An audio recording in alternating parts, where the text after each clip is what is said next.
Now the masked magician will turn one of his assistants into the strongest woman on Earth, the Lady of Steel. You've probably noticed she's already got abs of steel, so that's not the trick.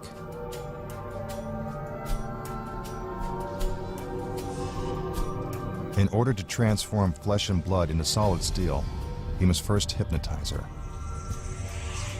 She fixes her eyes on the crystal pendant. I bet you didn't know that our magician was also a master hypnotist.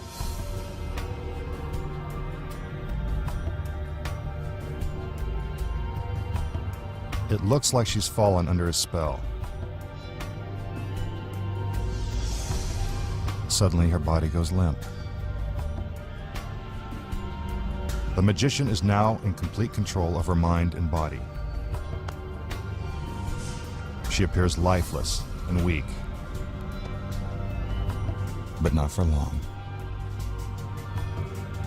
He commands her arm to rise. I told you he was in control of her body.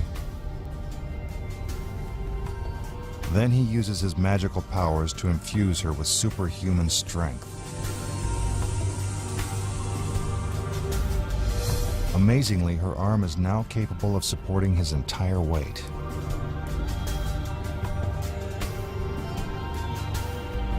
He repeats the process with her other arm. I wonder if this is how Supergirl got her start. Again, he uses her arm to lift himself off the ground.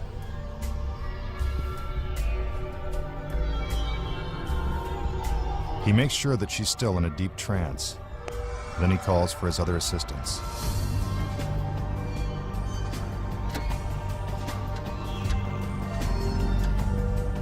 They climb up the ladders and get ready to put the Lady of Steel to the ultimate test.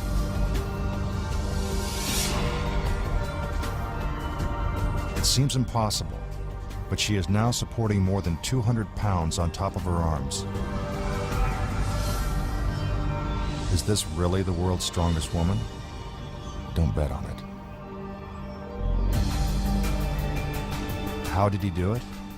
This trick is done with a little sleight of hand and a lot of help from this ordinary-looking chair. As for the magician's incredible hypnotic powers, he has none. But you probably knew that. Now, here's what you didn't know. While it looks like he's turning his assistant into a Lady of Steel, he's only doing this to block your view. This is so you won't see him secretly pulling out metal bars that are hidden in the back of the chair. This is what it looks like without the assistant. Here's something else you didn't know. The chair is actually made of welded steel. It's painted to look like wood. It's also bolted to the ground, so it can't move. Although it appears that the assistants are climbing out onto her arms, they are actually standing on the metal bars. This requires excellent balance and coordination. Meanwhile, our Lady of Steel must keep her arms perfectly still so the audience can't see the bars. And that's how it's done.